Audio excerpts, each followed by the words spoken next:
Hi everyone, welcome to Psychic Creations.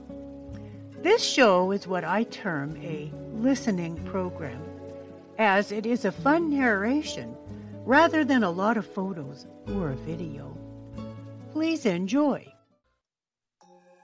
The holidays are a wonderful time of year, and being I am an author of now 26 books, with more on the way, yay!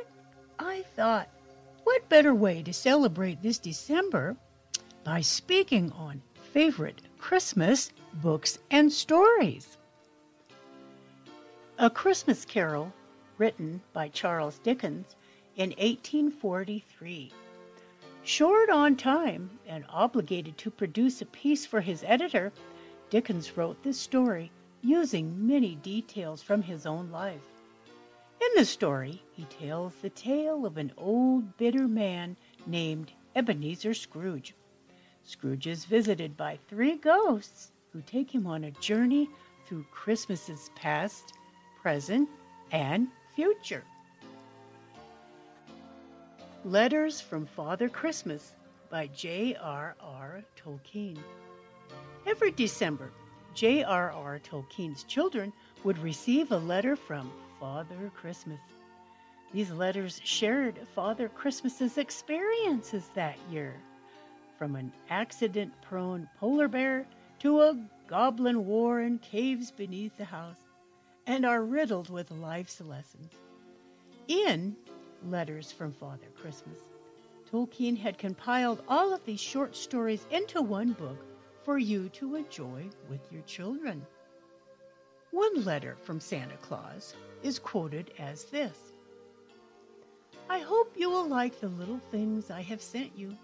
You seem to be most interested in railways just now, so I am sending you mostly things of that sort. I send as much love as ever. In fact, more.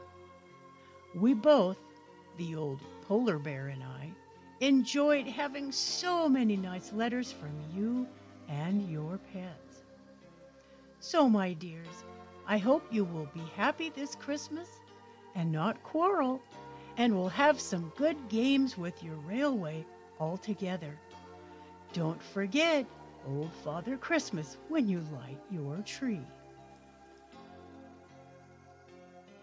The Gift of the Magi by O. Henry.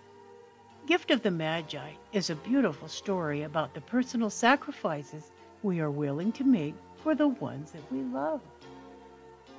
A quote in the book is as such: "The Magi, as you know, were wise men, wonderfully wise men, who brought gifts to the newborn child. They were the first to give Christmas gifts. Being wise, their gifts were doubtless wise ones. And here I have told you the story of 2 children who each sold the most valuable thing he and she owned in order to buy a gift for the other. Everywhere there are wise ones. They are the Magi." The Nutcracker and the Mouse King is a novel written in 1816 by German author E.T.A. Hoffmann. A quote from the book is as such: "Kind reader or listener, whatever may be your name, whether Frank, Robert, Henry, Anna, or Maria, I beg you to call to mind the table covered with your last Christmas gifts, as in their newest gloss they first appeared to be your delighted vision. You will then be able to imagine the astonishment of the children as they stood with sparkling eyes, unable to utter a word for joy at the sight before them." The Elves and the Shoemaker by Jacob Grimm and Wilhelm Grimm. The Elves and the Shoemaker is a classic fairy tale by the Grimm brothers. One morning, a shoemaker comes into his shop to find a beautiful pair of shoes has been made for him to sell. Astonished, he determines to find out who he should thank for the service.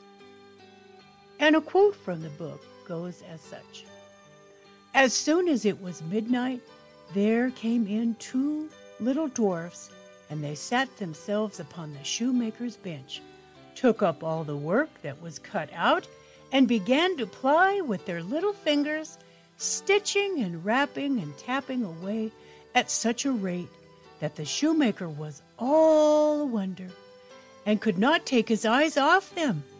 On they went till the job was quite done, and the shoes stood ready for use upon the table.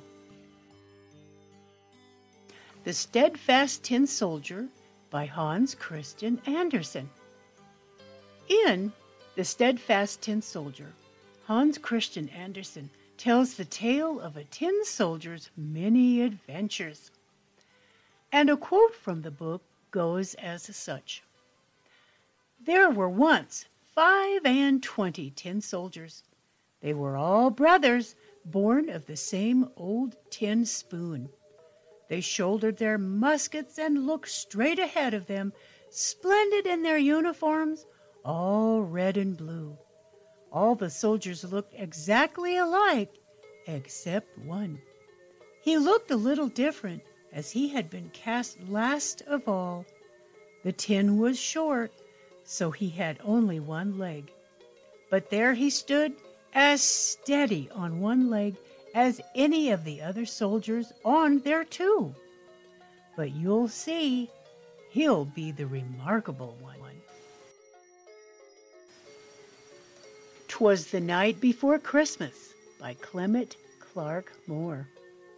Although commonly referred to as 'Twas the Night Before Christmas, this children's Christmas poem is actually titled A Visit from St. Nicholas. 'Twas the night before Christmas was actually its first line. 'Twas the night before Christmas, when all through the house not a creature was stirring, not even a mouse. The stockings were hung by the chimney with care, in hopes that St. Nicholas soon would be there. The poem was first published anonymously in 1823 and later attributed to Clement Clarke Moore, who did claim authorship in 1837. Like many of you, I'm sure reading this on Christmas Eve is a family tradition. The Fir Tree by Hans Christian Andersen. The Fir Tree is a fairy tale by Hans Christian Andersen. It tells the story of a young tree that wants nothing more than to grow up. In focusing so much on the future, the tree forgets to truly appreciate the present. And a quote from the book goes as such. Rejoice in thy youth, said the sunbeam. Rejoice in thy fresh growth and in the young life that is in thee.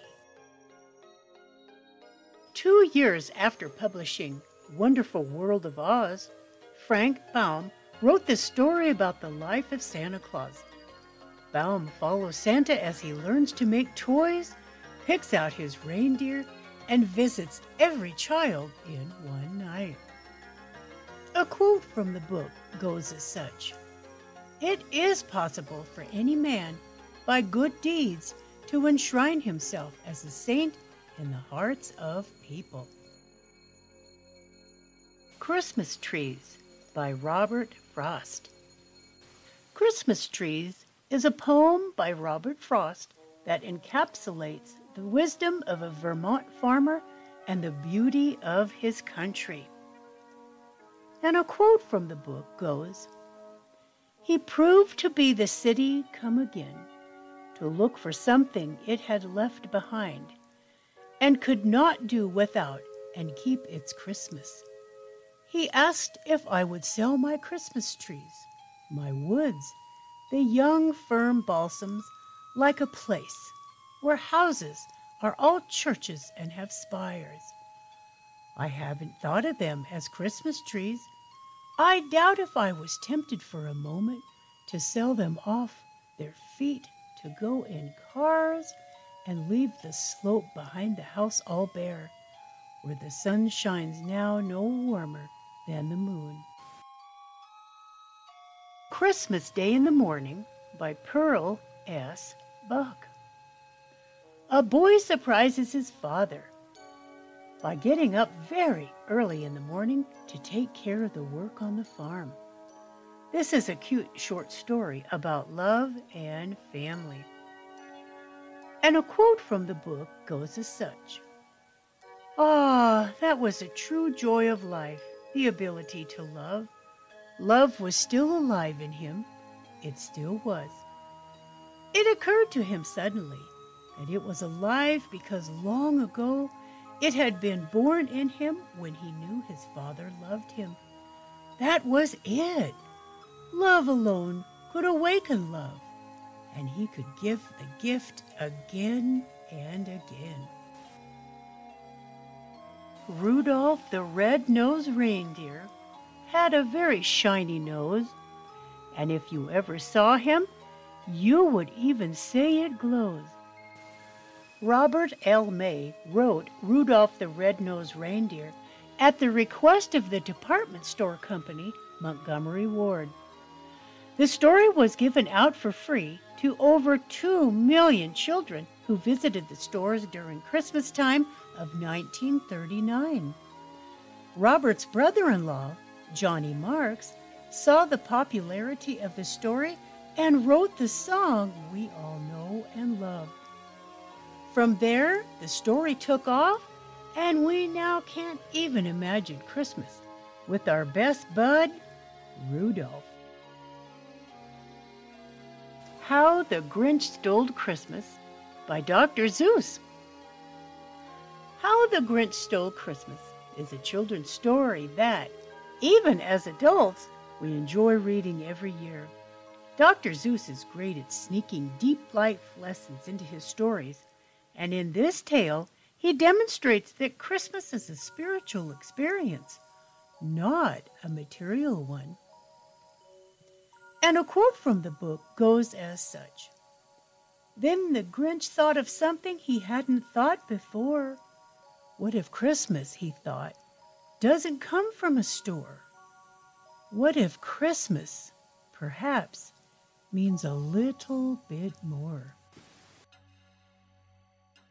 The Cricket on the Hearth by Charles Dickens. This is the third book in Charles Dickens' series of 5 Christmas novels. The story is about a cricket who serves as a guardian angel to a young family. A quote from the book goes as such. "Caleb was no sorcerer, but in the only magic art that still remains to us, the magic of devoted, deathless love, Nature had been the mistress of his study, and from her teaching all wonder came."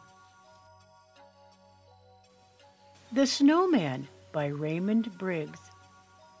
This is another one of those books that we read every Christmas when we were little. A little boy makes a snowman, and it magically comes to life. Then the snowman takes the boy on a great adventure to the North Pole. And a quote from that book goes as such. "I remember that winter because it had brought the heaviest snows I had ever seen. Snow had fallen steadily all night long, and in the morning I woke in a room filled with light and silence, and the whole world seemed to be held in a dreamlike stillness. It was a magical day, and it was on that day I made the snowman." The Polar Express by Chris Van Allsburg. In the middle of the night, a young boy is woken by a train pulling up outside his house. The train is full of children, and it takes him to the North Pole, where he gets to meet Santa Claus. A quote from the book goes as such. "Seeing is believing, but sometimes the most real things in the world are the things that we can't see." Published in 1985, Chris Van Allsburg is also the illustrator of this book. The movie, The Polar Express, is a 2004 American computer animated film based on the book. Written, produced, and directed by Robert Zemeckis, the film features human characters animated using the live-action performance capture technique. The Best Christmas Pageant Ever by Barbara Robinson. This is a hilarious Christmas story about the herdman children learn the Christmas story in their own, well, unique way. If you are looking for some laughs, definitely give this one a read. A quote from the book goes as such. The herdmans were absolutely the worst kids in the history of the world. They lied, they stole, and smoked cigars, even the girls did, and talked dirty and hit little kids and cussed their teachers and took the name of the Lord in vain and set fire to Fred Shoemaker's old broken down tool house. Amazing Peace by Maya Angelou. In this deeply inspiring poem, Maya Angelou calls on us to embrace one another despite differing beliefs, seek peace, and enjoy life. A quote from the book goes as such. Angels and mortals, believers and non-believers, look heavenward and speak the word aloud. Peace. A Letter from Santa Claus.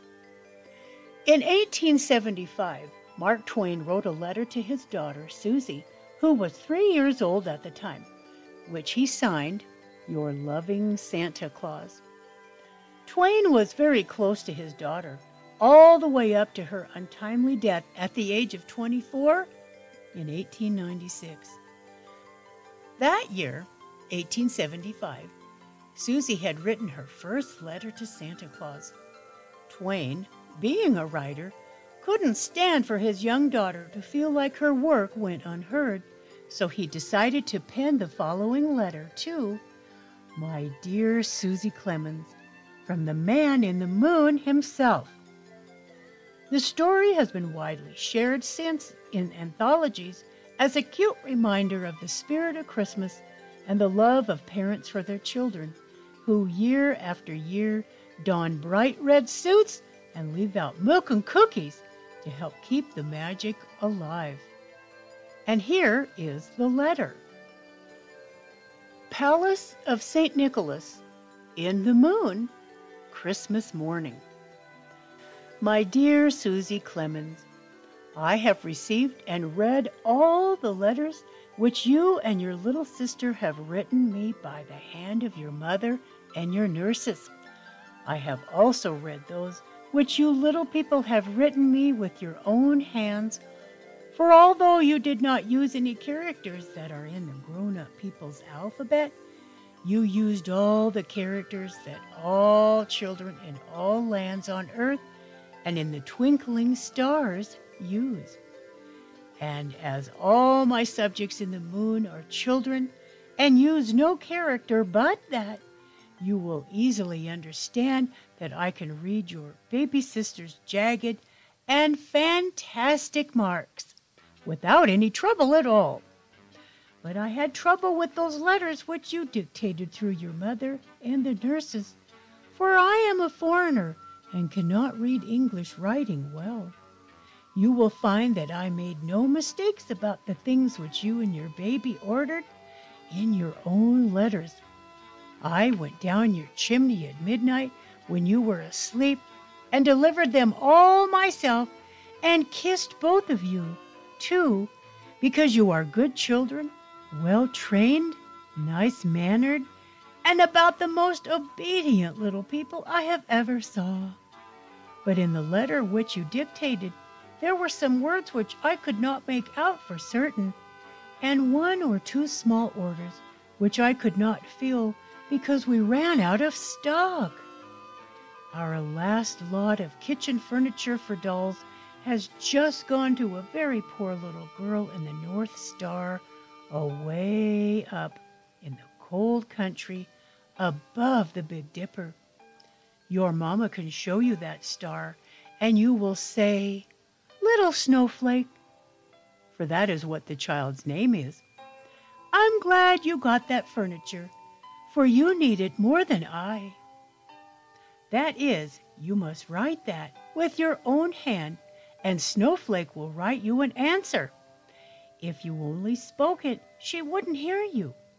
Make your letter light and thin, for the distance is great and the postage is heavy. There was a word or two in your mama's letter which I couldn't be certain of.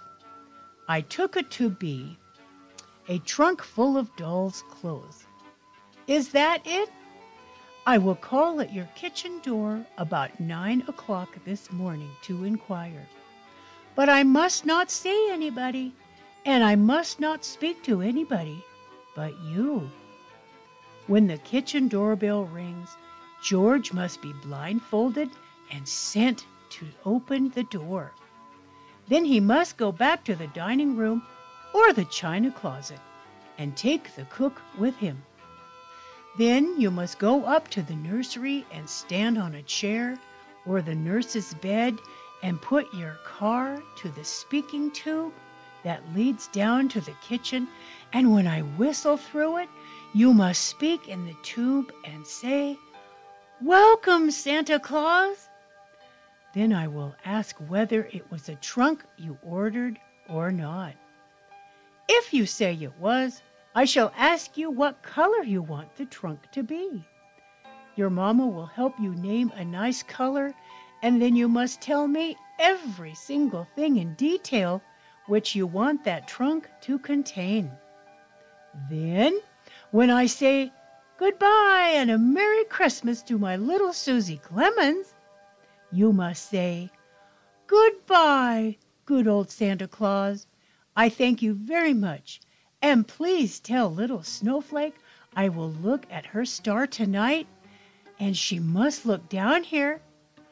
I will be right in the West Bay window, and every fine night I will look at her star and say, 'I know somebody up there, and I like her too.'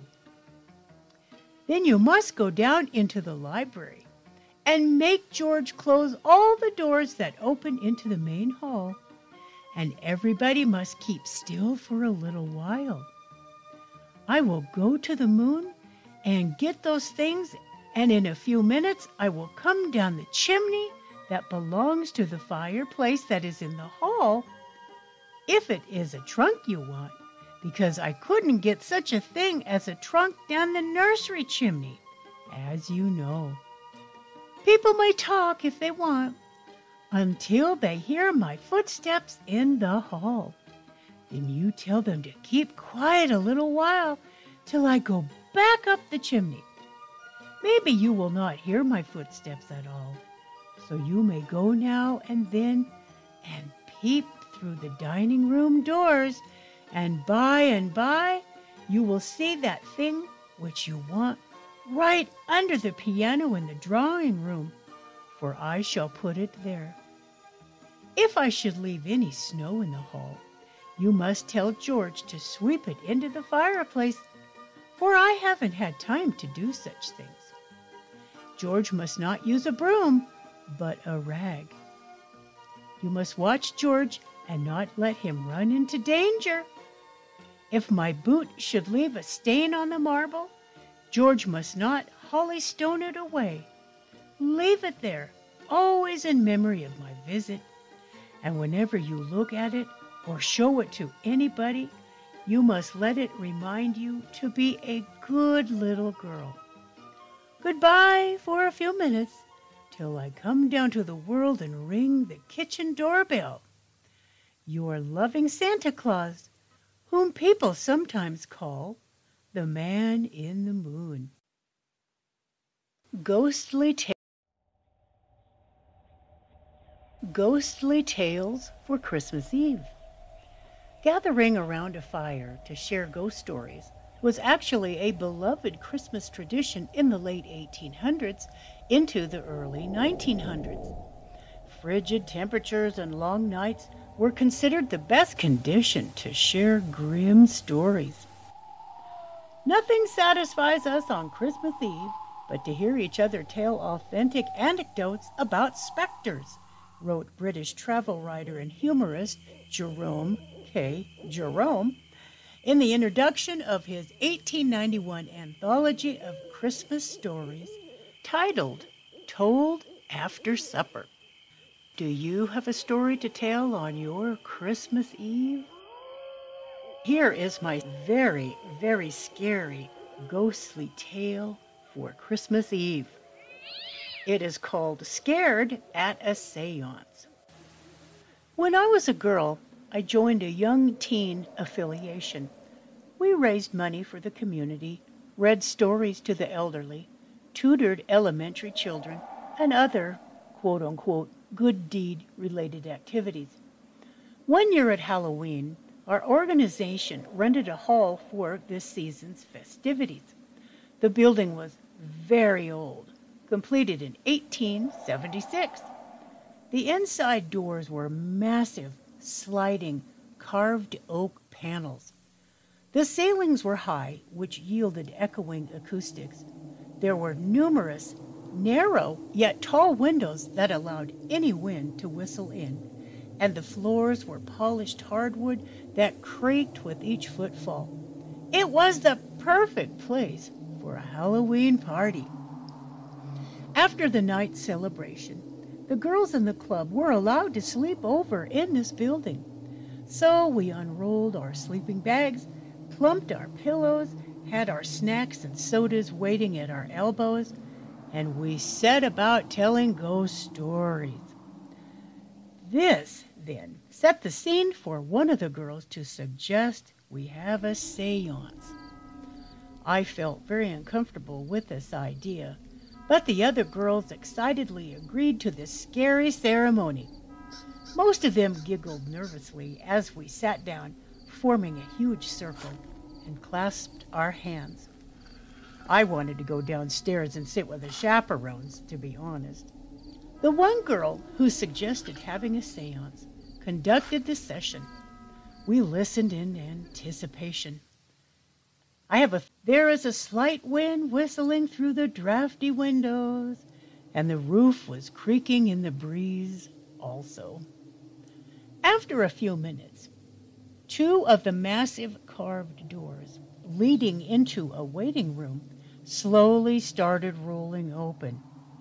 At first, most of the girls didn't notice it, but I did, and I was paralyzed with fear. Shortly, all the kids heard the doors opening, and, seeing no one gliding the widening expanse, their screams alerted the matrons, who came running. Needless to say, I didn't get a wink of sleep that night, along with most of the other girls who were too scared to close their eyes. To this day, I do not know who or what opened those doors, but I've never gone back into that building after that night. When I drive past that building, even today, I still shudder at what happened that Halloween night.